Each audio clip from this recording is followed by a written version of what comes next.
Hello বন্ধুরা, কেমন আছেন আপনারা? আশা করি সবাই ভালো আছেন। অনিতার রান্নাঘর থেকে সবাইকে স্বাগতম।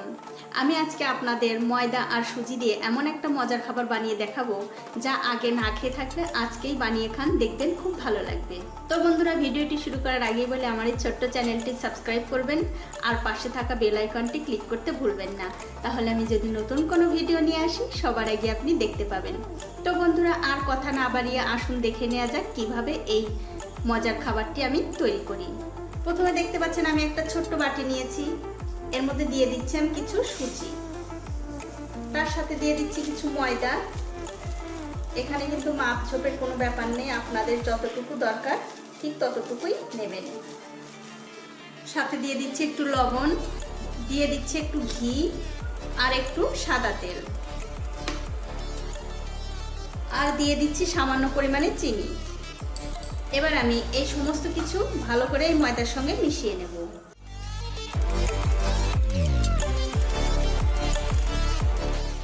আমি এখানে ঘি আর তেল দিয়ে এই ময়দাটা মাখাচ্ছি, আপনারা যে কোনো একটা দিয়ে মাখালেও হবে।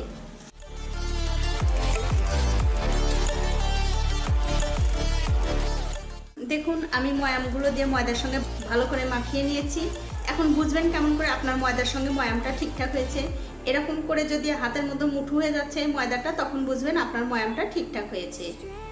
আর ময়ামের জন্য কিন্তু বন্ধুরা একটু তেলটা বেশি দিতে হবে। এবার আমি অল্প অল্প করে জল দিয়ে এই ময়দাটা মাখিয়ে নেব। আর এই ময়দাটা কিন্তু মাখাতে হবে একটু শক্ত শক্ত করে, একদম নরম করা যাবে না, একটু শক্ত করে এই ময়দাটা মাখিয়ে নিতে হবে।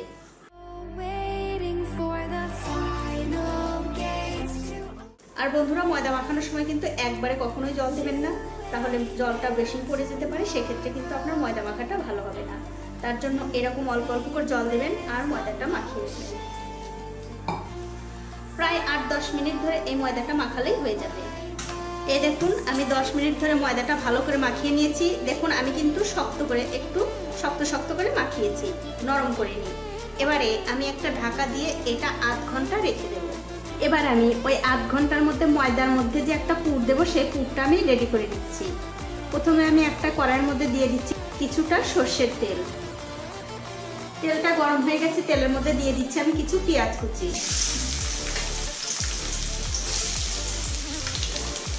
আর দিয়ে দিচ্ছি কিছু কাঁচা লঙ্কা কুচি।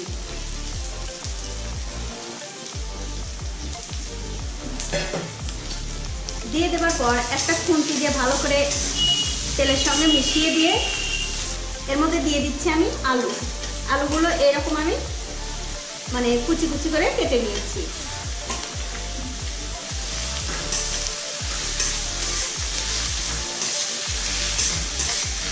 সমস্ত আলু দিয়ে দেওয়ার পর এর মধ্যে দিয়ে দিচ্ছি আমি লবণ আর একটু হলুদের গুঁড়ো।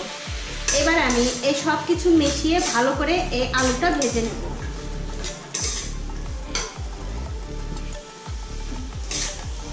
এই দেখুন, আলুটা প্রায় আমার ভাজা হয়ে গেছে। এবারে আমি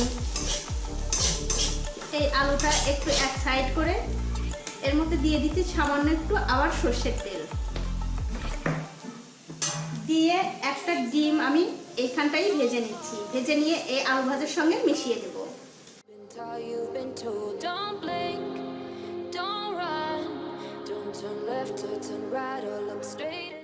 দেখুন, ডিমটা ভাজা হয়ে গেছে, এবার আমি আলুর সঙ্গে মিশিয়ে দিচ্ছি।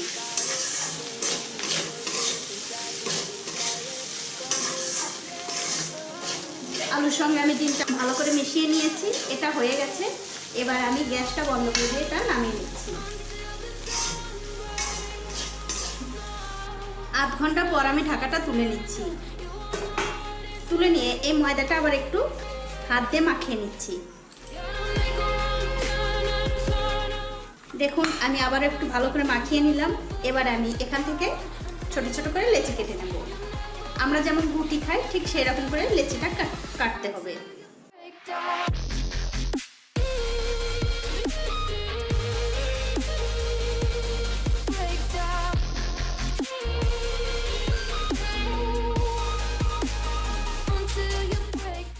দেখুন, আমার সমস্ত লেচি কাটা হয়ে গেছে।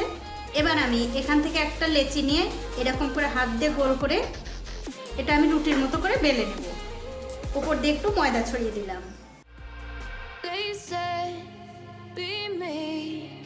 Look beneath the bed before you go to sleep. Keep on, I shine.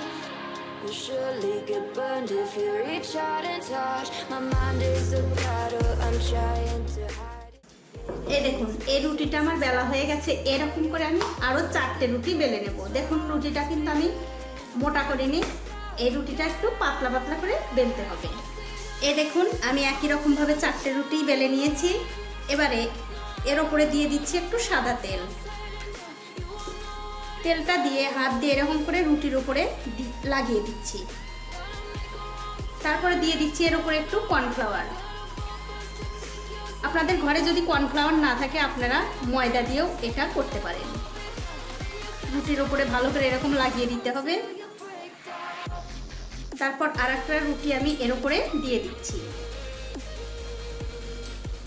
ওই একই রকম ভাবে আমি এটার উপরে একটু সাদা তেল দিয়ে দিলাম। তারপরে আবার একটু কর্নফ্লাওয়ার।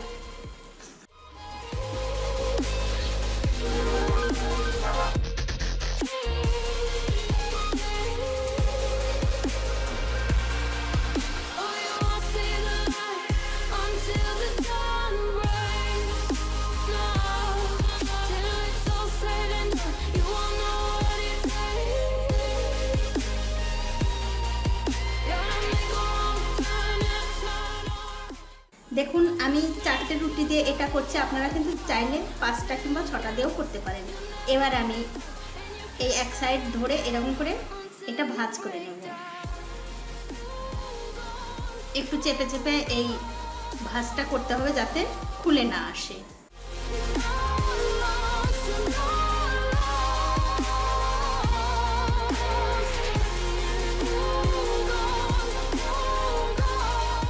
এটা হয়ে গেছে। এবারে একটা ছুরি দিয়ে আমি কেটে নিচ্ছি।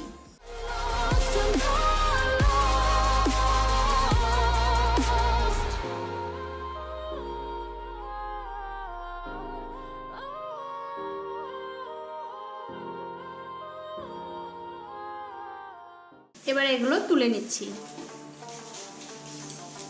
তুলে নেবার পর এই দিকটা না, কিন্তু এই দিক চাপ দেবেন না, এই দিক চেপে এই রুটিটা আবার বেলে নিতে হবে, তাহলে এই লেয়ারগুলো তৈরি হবে।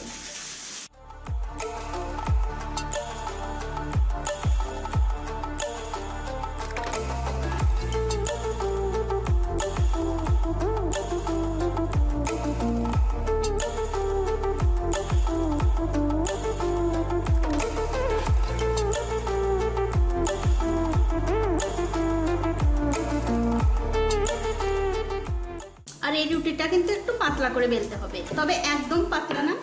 দেখুন আমি দেখিয়ে দিচ্ছি কিরকম, ঠিক এরকম। এবার আমি এর মধ্যে পুর দিয়ে দিচ্ছি।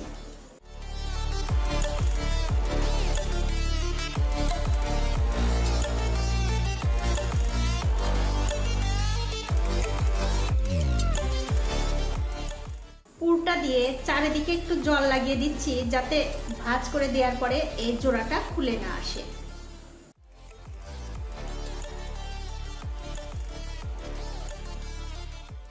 এবারে এক সাইডটা ধরে অন্য সাইডের সঙ্গে এরকম জোড়া লাগিয়ে দিতে হবে।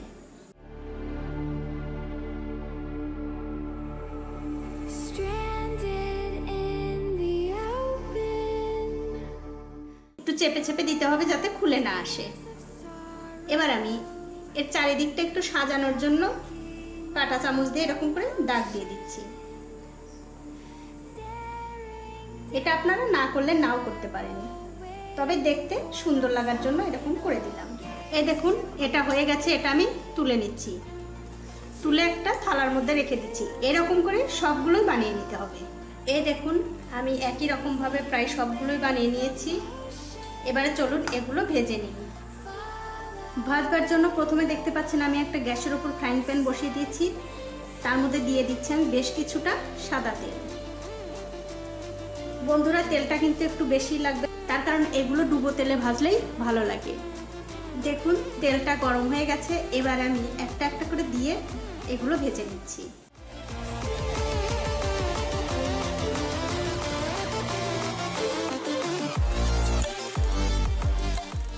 যখন দেখবেন এক দিকটা হালকা হয়ে গেছে তখন অন্য দিকটা ঘুরিয়ে দিতে হবে।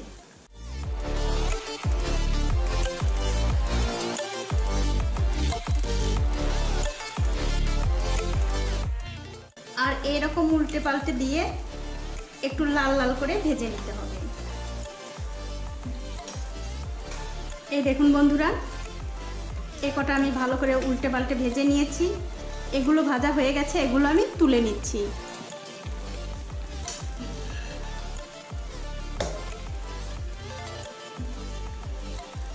এই একই রকম ভাবে সবগুলো ভেজে নিতে হবে। তো বন্ধুরা, এই দেখুন আমি সবগুলো একই রকম ভাবে ভেজে নিয়েছি। যদি ভিডিওটি যদি আপনাদের ভালো লেগে থাকে অবশ্যই একটা লাইক করবেন, কমেন্ট করবেন আর শেয়ার করেন আপনার বন্ধুদের সাথে, যাতে তারাও এই রেসিপিটা বানানোর বিষয়ে জানতে পারে এবং শিখতে পারে। সবাই ভালো খাবেন, ভালো থাকবেন আর সবাইকে ভালো রাখবেন। আজ এই পর্যন্তই, দেখা হবে অন্য কোনো নতুন ভিডিও নিয়ে।